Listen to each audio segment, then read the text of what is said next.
Digital দুনিয়ায় প্রবাসীদের নতুন স্বপ্ন সাফল্যের গল্প তুলে ধরতে ইতালির রাজধানী রোমে অনুষ্ঠিত হয়েছে 2 দিনব্যাপী ডিজিটাল বিজনেস সাকসেস কনফারেন্স 2025।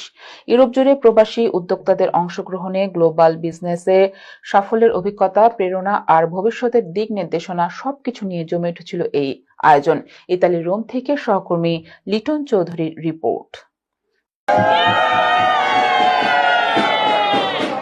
ইতালির রাজধানী রোমে প্রবাসী বাংলাদেশিদের উদ্যোগে অনুষ্ঠিত হয়েছে 2 দিনব্যাপী digital business success conference 2025। Digital অর্থনীতির এই নতুন ধারাকে সামনে রেখে ইউরোপের প্রবাসী উদ্যোক্তারা গ্লোবাল বিজনেসে নিজেদের সাফল্য ও অভিজ্ঞতা তুলে ধরেন। 25 অক্টোবর রাজধানী রোমের অভিজাত হোটেল বিল্লা পাপিল্লিতে অনুষ্ঠিত হয় প্রথম দিনের অনুষ্ঠান।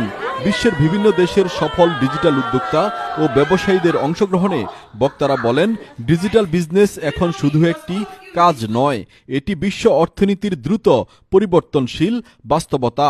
প্রবাসীরা এই প্ল্যাটফর্মের মাধ্যমে নিজেদের ভাগ্য গড়ছেন এবং বাংলাদেশকেও আন্তর্জাতিকভাবে পরিচিত করছেন। 26 অক্টোবর দ্বিতীয় দিনের মূল অনুষ্ঠান হয় ভিয়া কাসিলিনা দুমুস রেস্টুরেন্টের সম্মেলন কক্ষে। অনুষ্ঠানে প্রধান অতিথি হিসেবে উপস্থিত ছিলেন সফল ব্যবসার প্রথম বাংলাদেশি প্রতিনিধি তানভীর আহমেদ। তিনি বলেন, ডিজিটাল বিজনেস এখন একটি গ্লোবাল মুভমেন্ট। প্রবাসীরা চাইলে প্রযুক্তির সাহায্যে নিজেদের আর্থিক ও সামাজিক অবস্থানকে শক্তিশালী করতে পারেন। এখন আমাদের প্রায় 2000-এর মতো বাংলাদেশি ওয়ার্ল্ড ওয়াইড করতেছে। ইনশাল্লাহ আগামী 10 বছরে এখানে 2 লাখ এবং এক সময় হয়তো ইনশাল্লাহ 20 লাখ মানুষ আমাদের এই বিজনেসটা করবে বাংলাদেশে। ইনশাল্লাহ ক্ষতি হওয়ার কোনো সম্ভাবনা নেই, একদম জিরো ক্ষতি হওয়ার সম্ভাবনা। এই ব্যাপারে কোনো সমস্যা নেই, কিন্তু আপনার বিজনেসটা করতে হবে। বিজনেসটা শুরু করলে যে আপনি সাকসেসফুল হয়ে যাবেন এরকম কোনো গ্যারান্টি নেই, কারণ এখানে আপনার বিজনেসটা জয়েন করার পর বিজনেসটা আপনার নিজেরটা নিজের করতে হবে। আমাদের সিস্টেম, আমাদের প্ল্যাটফর্ম এখানে হেল্প করবে, বাট বিজনেসের যে কাজগুলো, যে ডেডিকেশন, কনসিস্টেন্সি, এই জিনিসগুলো আপনার নিজেরটা নিজের করতে হবে, তাহলে ইনশাআল্লাহ সাকসেসফুল হয়ে যাবে।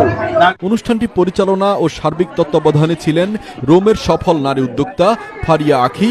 যৌথ সঞ্চালনায় ছিলেন জান্নাতুল ফেরদাউস, মাসুমা মামুন ও জিন্নাত আরা। বিশেষ অতিথি হিসেবে উপস্থিত ছিলেন মামুন খান।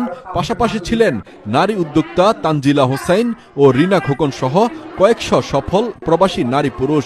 বক্তারা বলেন, ডিজিটাল বিজনেস কোনো ভুয়া স্কিম নয়, এটি আন্তর্জাতিকভাবে নিবন্ধিত, স্বচ্ছ ও বৈধ প্ল্যাটফর্ম। এখানে পরিশ্রম ও দক্ষতাই সাফল্যের মূল চাবিকাঠি। বর্তমানে এই আন্তর্জাতিক ব্যবসা 26টি দেশে সরকার অনুমোদিত এবং 44টি অফিসিয়াল ব্রাঞ্চে কার্যক্রম চলছে। বিশ্বজুড়ে 2,65,000-এরও বেশি মানুষ এই ব্যবসায় যুক্ত, যার মধ্যে বাংলাদেশি সদস্য 2,000-এরও বেশি। বেশিরভাগই প্রবাসী নারী উদ্যোক্তা। ইউরোপে সবচেয়ে বেশি সফলতা অর্জন করেছেন ইতালির নারী উদ্যোক্তাগণ। শেষে বক্তারা বলেন, সমালোচনা নয়, ইতিবাচক চিন্তা, পরিশ্রম ও প্রযুক্তিই পারে বদলে দিতে জীবনের গতি। ডিজিটাল বিজনেস আজ প্রবাসীদের সাফল্যের নতুন অধ্যায়।